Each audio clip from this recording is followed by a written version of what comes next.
Olá, boa noite, muito obrigado pela presença, muito obrigado pela audiência, mais uma live da Vanguarda.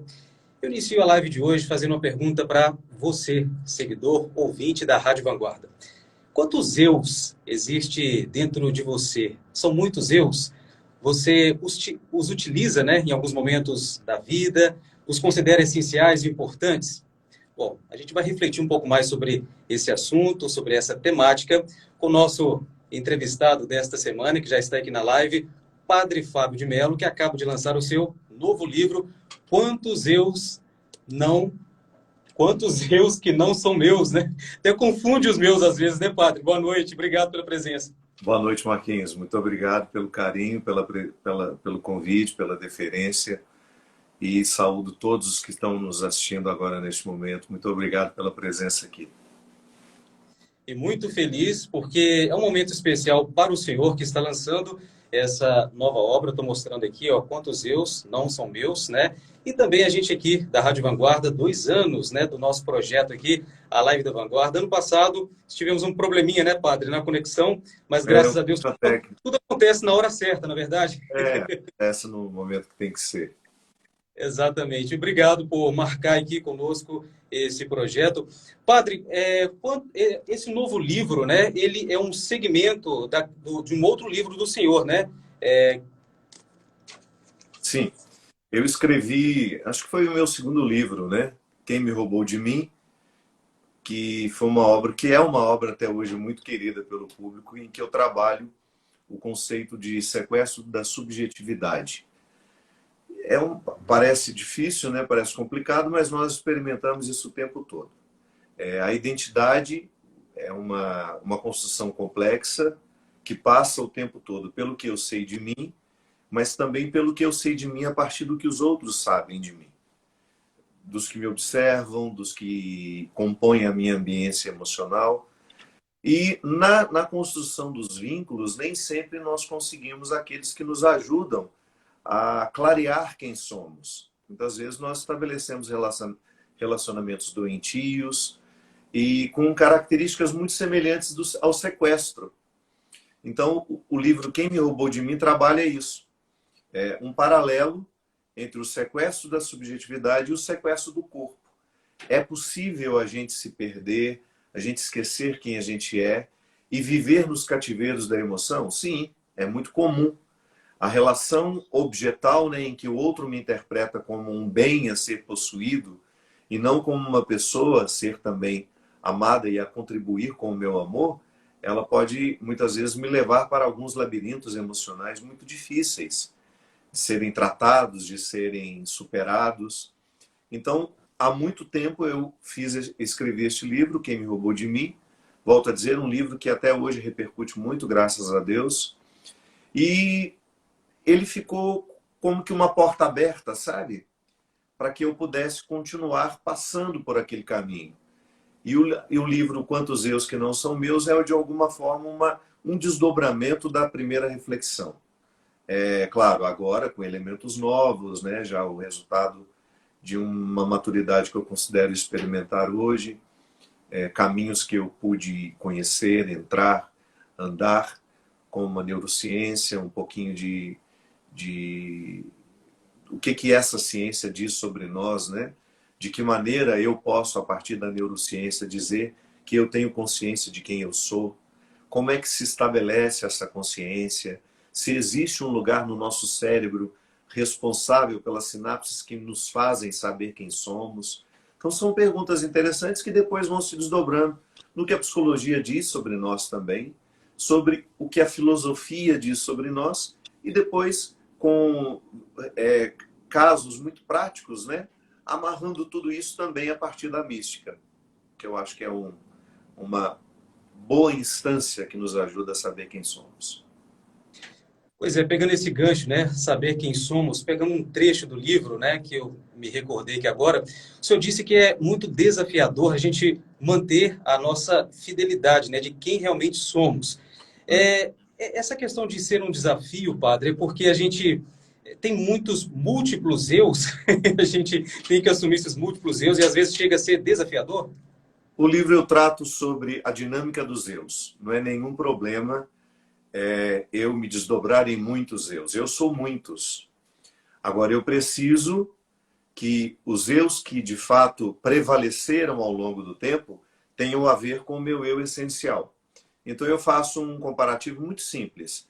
Existe uma essência que pulsa, que me ajuda o tempo todo a entender quem eu sou, o que eu gosto, o que eu não gosto, quais são as minhas aptidões, eu nasci para quê? Quais são os caminhos que eu quero trilhar nessa vida. Só que eu também tenho consciência de que eu não posso viver somente a partir daquilo que eu gosto, somente a partir do que eu escolheria. São os eus transitórios. Eu dou um exemplo simples no livro. Eu nunca gostei de matemática, mas para eu chegar à faculdade eu precisei passar pelo ensino fundamental, ensino médio, e necessariamente eu não tenho como excluir a matemática da minha vida durante esses processos. Então, a minha lida com a matemática gera um eu, uma relação. Dentro de mim eu identifico aquilo que em mim é uma recusa. Nossa, realmente estudar matemática não é um prazer. Mas eu também sei que a matemática abre os meus horizontes, ela abre as minhas possibilidades, desenvolvimento do raciocínio lógico. Mas eu também não escolheria fazer faculdade de matemática, já seria muito para mim, né? Então eu passo pelo eu que precisa estudar matemática. É só um exemplo. E depois, no momento em que eu posso me livrar dele, eu me livro, porque eu identifico que ele não faz parte da minha essência. Eu não gosto de matemática a ponto de escolher estudar matemática. Então, é um exemplo simples que nos ajuda muito a entender a dinâmica do eu. As pessoas que nos assistem agora descobrem, em algum momento da vida, quando a gente começa a ter um entendimento, né, de acordo com algumas linhas da psicologia e da educação, a gente tem um momento em que a idade da razão se estabelece, em que a gente é capaz de formular conceitualmente quem somos, o que gostamos, o que esperamos de nós mesmos. E isso é uma maturidade que a gente vai ter a vida inteira para desenvolver. A gente vai morrer querendo saber quem nós somos. Mas a partir do momento em que eu já tenho capacidade de fazer um raciocínio lógico e de entender quem eu sou a partir de conceitos mais elaborados, eu vou tendo condições de identificar o que me diz respeito nesta vida, né? E tendo a sensibilidade de não permitir que aquilo que não me diz respeito passe por mim de forma definitiva. Que eu tenha muita sabedoria, inclusive no momento em que eu estou sendo influenciado por outros, se aquilo que o outro está me influenciando, de fato, tem a ver com a minha identidade. Eu acho, Marquinhos, que quanto mais a gente explorar as possibilidades da nossa essência, melhor. Então eu tenho um núcleo aqui que preserva a minha identidade, que mantém a minha verdade, que será inviolável a vida inteira. O outro nunca vai conseguir me arrancar da minha essência. Mas o outro, com as suas influências e me trazendo eus que não tem nada a ver comigo, também pode ofuscar o florescimento da minha essência. E aí entram os papéis dos outros na nossa vida. Quem são as pessoas que nos influenciaram? Essas pessoas, quando nos olharam, elas nos permitiram ser quem somos ou elas nos olharam com os olhares de suas expectativas?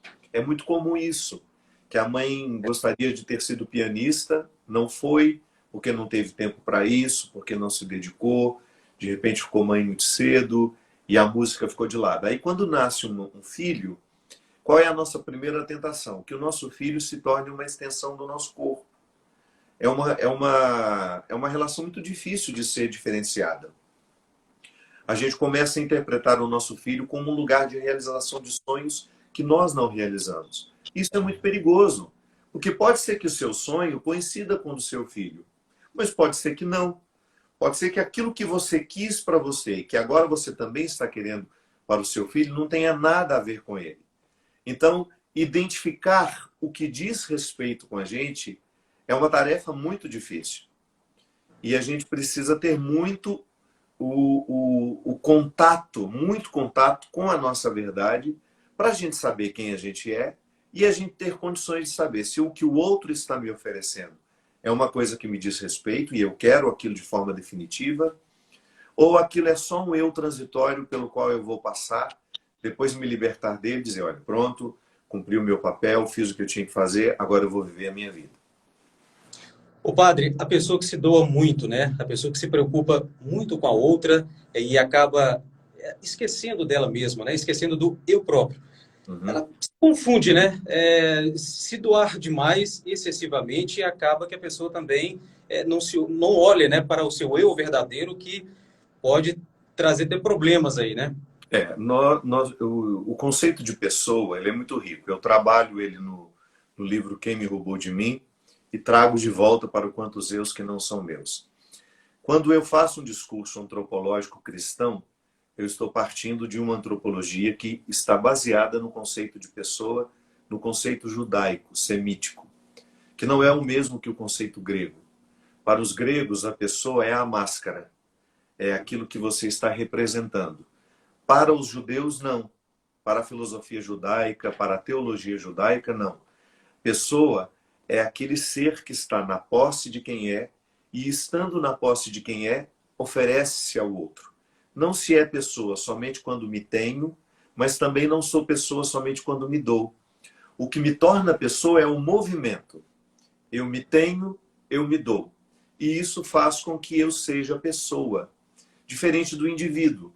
Nós nascemos na condição de indivíduo. O indivíduo é aquele que, por um limite cerebral mesmo, não pode se doar a ninguém. O indivíduo é aquele que não se divide. Não é porque ele não quer se dividir, é porque ele não pode. Não tem maturidade cerebral suficiente para entender que o outro não é uma continuidade dele, que o mundo é um lugar de todos nós. Então o indivíduo ele está sempre determinado pelos seus egoísmos. Isso é tolerável até que a gente tenha entendimento. Por exemplo, quando eu vou educar um filho, eu preciso ficar muito atento. Quando é a fase? Quando é que eu vou arrancar o meu filho da sua condição individual? Quando ele tiver condições de entender. Piaget tem uma reflexão muito interessante, que ele diz que o desenvolvimento do juízo moral, a nossa capacidade de saber o que é certo e o que é errado, vai depender o tempo todo do nosso amadurecimento cerebral. E ele diz que isso coincide com a nossa capacidade de fazer um raciocínio matemático. Sim. Mas que se você quiser educar uma criança para saber o que é certo e o que é errado, você não pode fazer discursos na cabeça da criança. Porque vai entrar no ouvido e sai no outro. Como é que a gente aprende as regras da vida, Marcos? Brincando. Então é o lúdico que nos educa. É o lúdico que nos ensina. Então nós também. À medida que a gente vai brincando, a gente vai descobrindo as regras do jogo. E aí, geralmente, as regras geralmente elas são inclusivas. Geralmente as regras são justas. Então, se eu vou brincar de amarelinha, existe um limite delimitado no chão para que a malha que eu jogo não ultrapasse, o meu pé não pode sair daquela linha. Então, a gente vai, através da brincadeira, por meio da brincadeira, a gente vai entendendo as regras da vida. Então, aquilo que me educa na brincadeira me prepara para depois eu ter as minhas relações sociais. É mais fácil de ter o entendimento para a Mais vida, né? fácil de ter um entendimento. E aí eu volto à sua pergunta. Por que tantas pessoas se dão e acabam se esgotando nos relacionamentos pelo tanto que se dão? Porque não fazem o dever de casa de se terem.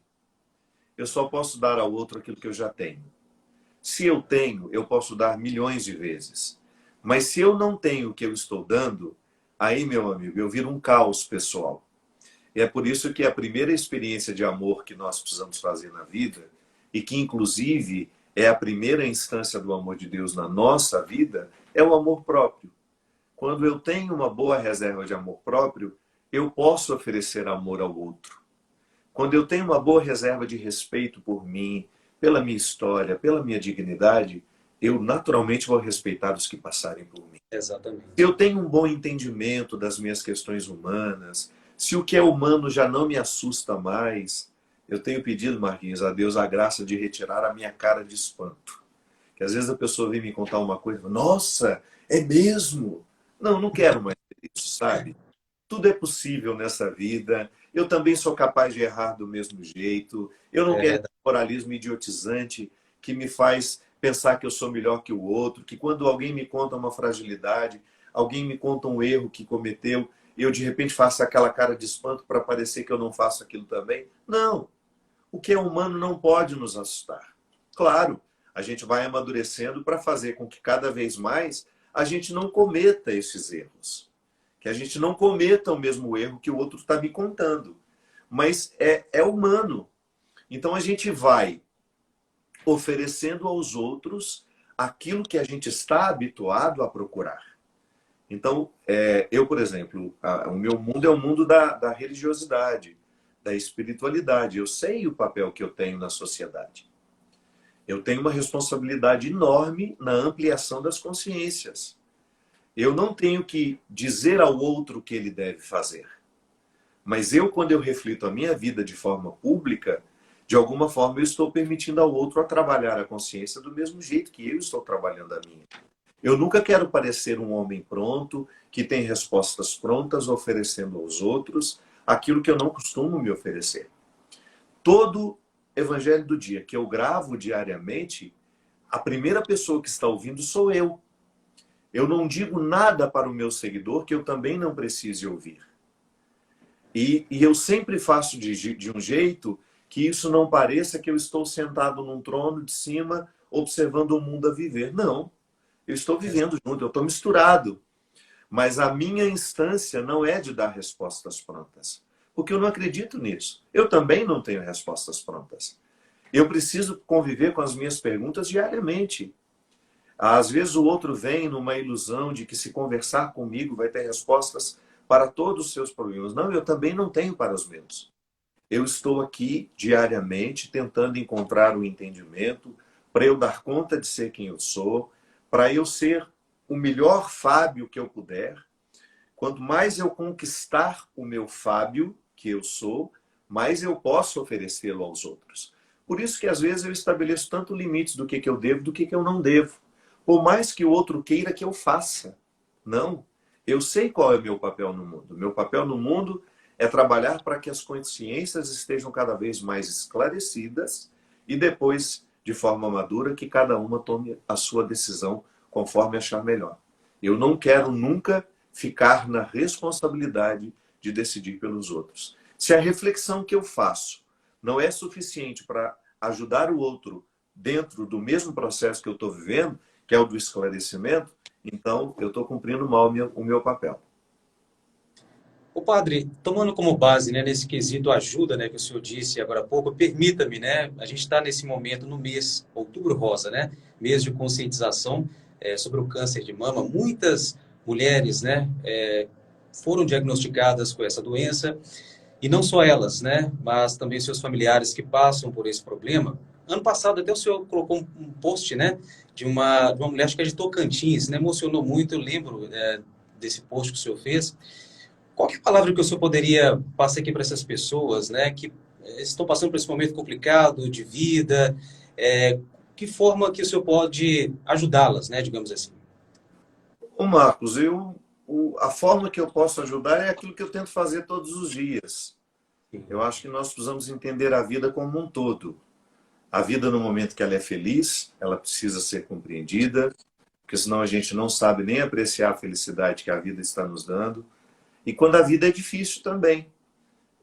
Não há uma resposta mágica para ninguém. Eu não tive resposta mágica e não faço questão de iludir ninguém. O que a gente precisa fazer é virar verdadeiros arqueólogos. Vou cavar aqui a minha situação. É esta que a vida está me dando? Vou virar um arqueólogo e procurar tudo que eu puder encontrar para construir o significado deste momento, porque a vida é sempre um mosaico. Sim.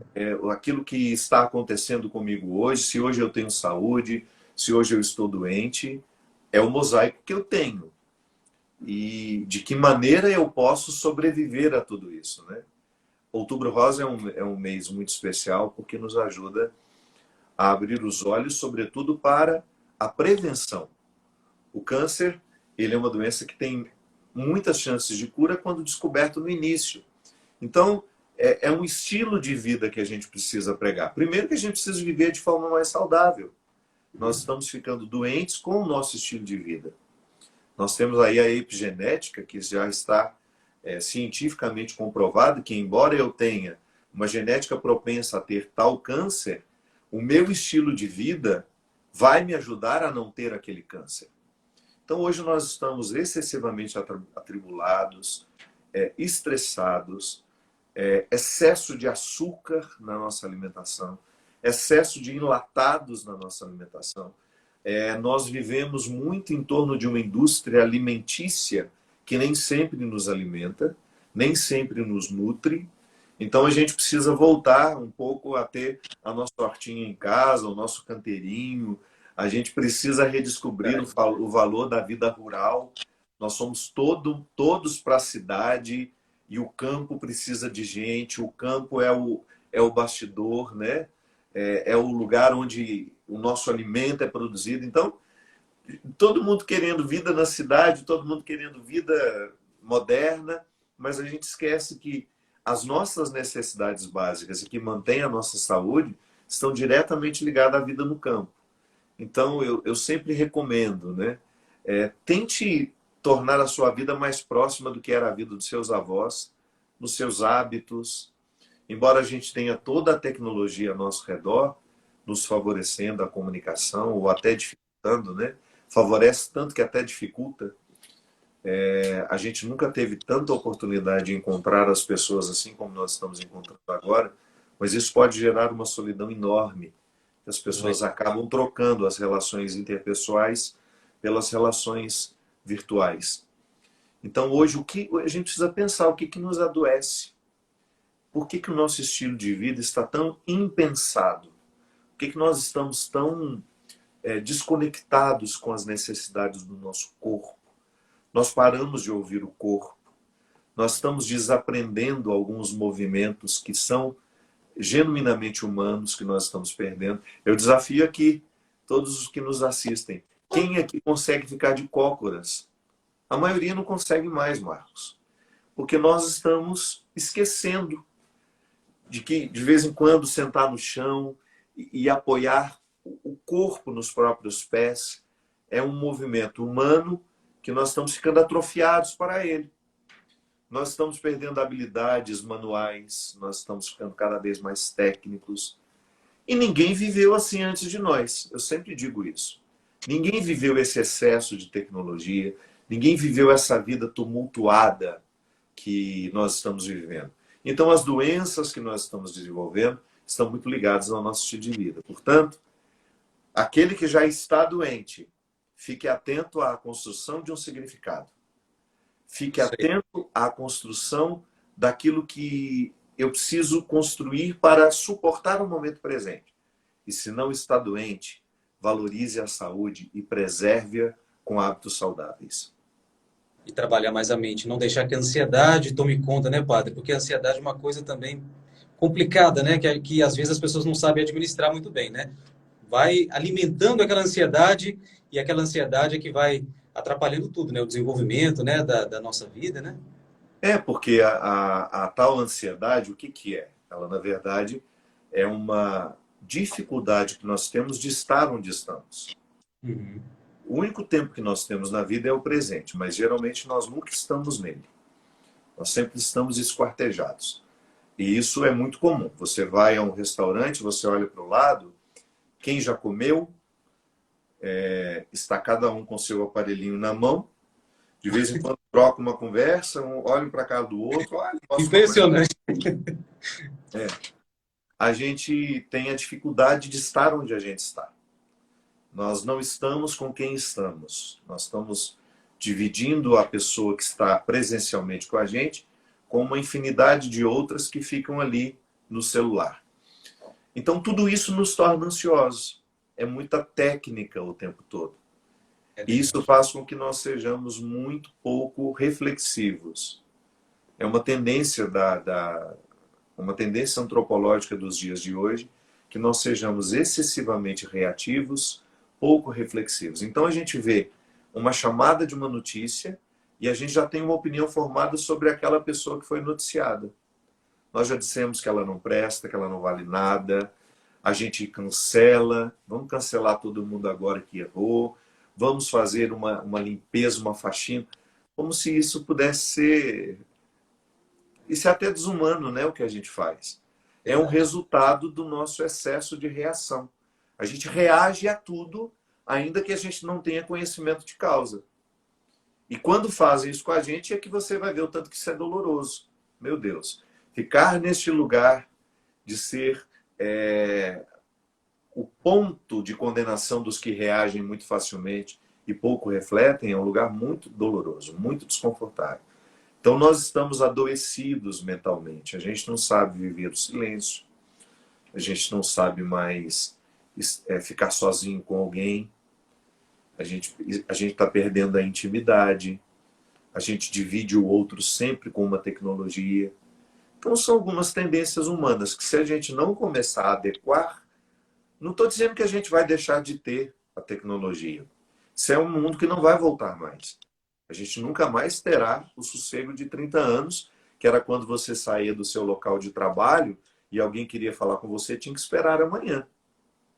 As pessoas são muito deselegantes no celular. Elas são insistentes, às vezes você não pode responder naquela hora. Ela quer que você responda, ela quer que você veja, ela quer que você visualize. Não existe mais aquela história. Fechou o escritório e foi para casa, ninguém tem coragem de ligar no telefone da casa. Porque aquilo é uma questão de trabalho que você vai esperar necessariamente o outro dia. Como hoje nós estamos sempre acessíveis, a gente perdeu inclusive as regras da boa educação. Eu ter o número do telefone de uma pessoa não significa que eu tenho acesso a ela. Não significa que eu posso ficar invadindo o espaço dela. Não. Sim. Existem limites que a boa educação deveria nos ensinar. Tudo isso está nos deixando cansados. É muita coisa para uma pessoa só. A pessoa às vezes vai ler e-mails de trabalho na hora de dormir. Geralmente e-mail de trabalho não é coisa boa. Geralmente e-mail de trabalho é problema. Aí você abre aquilo meia-noite deitado na cama. Claro que não vai dormir direito. E tem um ciclo, né? Você vai no Facebook, olha, aí depois vai para o Instagram, olha, vai para o Twitter, olha, aí tem o TikTok, vai, olha. Uma sequência, né? Depois você começa tudo de novo. E quando você vê, já passou a hora do sono bacana, você está estimulando o seu cérebro ao não descanso. A gente não tem mais rituais de descanso. Aliás, a gente não tem ritual de mais nada. A gente não tem ritual para levantar, a gente não tem ritual para deitar, a gente não tem ritual para comer. Nós estamos completamente sem rituais. E o ser humano precisa de rituais. O ser humano precisa de regras. A gente funciona melhor dentro do ritual e a partir da regra. Então, o que fazer, né? Eu acho que a única possibilidade é que a gente faça uma autocrítica, porque geralmente a gente... Como é que a gente fala? Eu digo para o outro, você está ficando demais no celular. Ela fala, e você? É assim que a gente está reagindo. Exatamente. Olha só quem está falando, não larga esse celular um minuto. Olha só quem está falando, fica o tempo todo. E de fato... Isso incomoda muito, viu? Incomoda porque ninguém está tendo autoridade para fazer crítica nenhuma. Ninguém está podendo falar absolutamente nada, porque nós estamos, todos nós, dentro de um mesmo estilo de vida que não pode ser saudável. Volto a dizer, ninguém viveu isso antes de nós. Então, o que vai acontecer conosco, nós vamos precisar viver ainda, para saber o que isso vai acontecer, para saber o que isso vai causar em nós. Quais são os danos nas nossas emoções, quais são os danos no nosso físico que este estilo de vida vai provocar. Exato. Padre, antes da gente finalizar com o nosso bate-papo, não quero agarrar o senhor também, que o senhor está cheio de compromisso. Como é que está a agenda de shows? Tem shows programados aí, né? Tenho. Eu estarei este fim de semana em São Luís do Maranhão. Opa! Dia 19 estarei em Franca. Dia 20 eu estarei em Vitória. Não, dia 20 é um deslocamento. Dia 21 em Vitória. Dia 22 em Campos dos Goytacazes. Aí depois a gente vai ter uma semana. Tem que ir para o Vale do Aço, viu? Precisamos. Se Deus quiser, em breve estaremos aí. Pois é, para assinar aqui, ó, o livro, para mim aqui, que era o livro do senhor assinado aqui, para guardar como lembrança. E finalizar aqui, né? Porque o dia a dia é tão intenso que eu tenho que colocar a leitura em dia.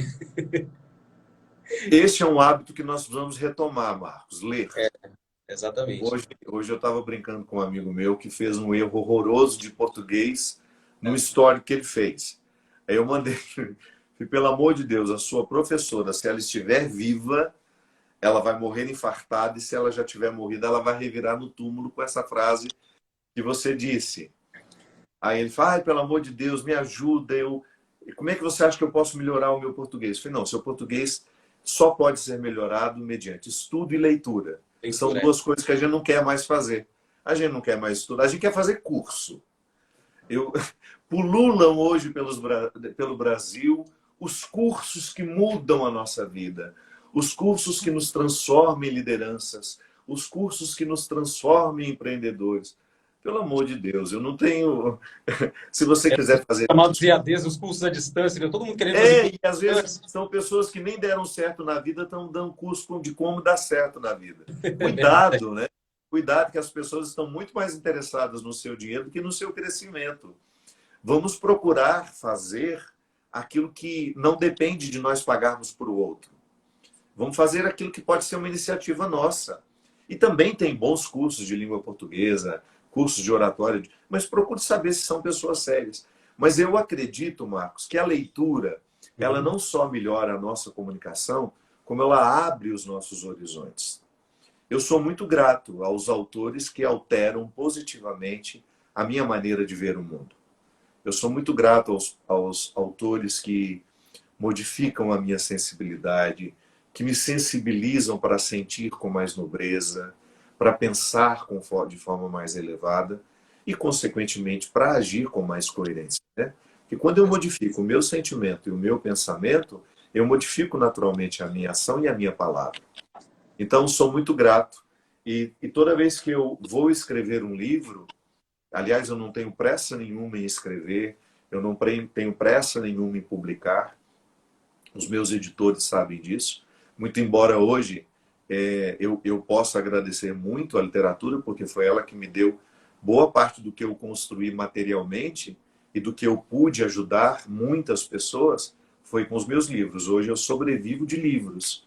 Eu sou um autor muito bem sucedido no Brasil, graças a Deus. Graças a E é Deus. claro que as editoras me pressionam, né? Elas querem que eu escreva um livro a cada 6 meses. E eu tenho muito respeito pela palavra.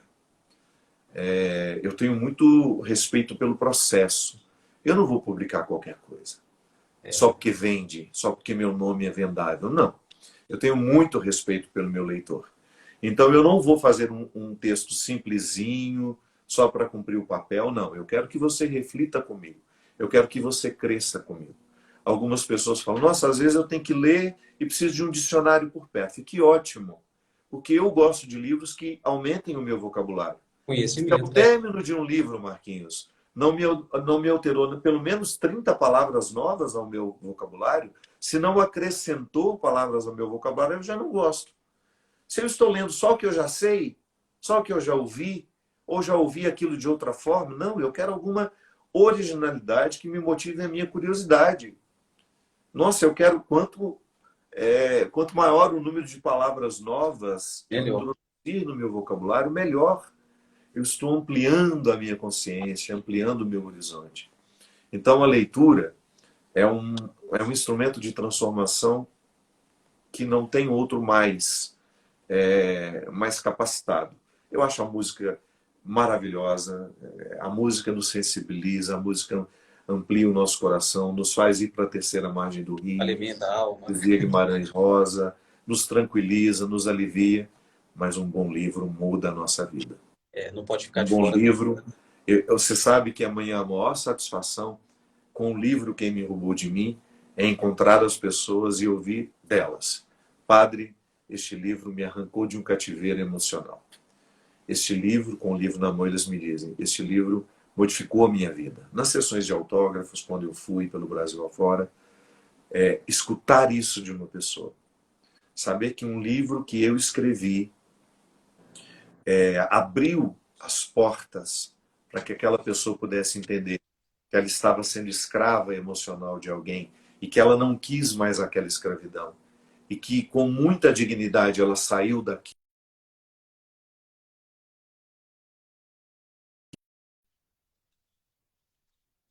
De livros é transformar a vida de uma pessoa. Se eu transformo a vida de uma pessoa com um livro que eu escrevi, isso é muito mais importante que as milhões de cópias. E aqui está Quantos Eus Não São Meus, de Padre Fábio, em todas as livrarias do Brasil. Acabar de colocar em dia aqui minha leitura. Ô padre, permita-me isso um espaço antes da gente finalizar aqui. Tem como o senhor dar um alô, um abraço para um casal que eu tenho um carinho imenso, é lá da minha cidade, de Dom Silvério, chama Denise e Adim. Em todo lugar que o senhor vai, esse casal está indo atrás. Denise e Adir, muito obrigado pelo carinho de vocês. Adim. Adim? Isso, Adim. Denise e Adim, muito obrigado pelo carinho de vocês. Eu espero que acompanhando aqui. Isso aí. Tenha a oportunidade de se ver pessoalmente. Se Deus quiser. Padre, muito obrigado mais uma vez por ter cedido espaço aí nessa agenda atribulada do senhor para conversar aqui conosco na Rádio Vanguarda. Um momento especial para a gente, para o senhor também. E que Deus o abençoe cada vez mais aí nos projetos, na caminhada aí da vida. Obrigado, Marquinhos. Obrigado pelo carinho. E muito obrigado a todos que estiveram conosco. Obrigado. Um abraço para o senhor, viu? Um abraço para você também. Tchau, tchau. Tchau, tchau.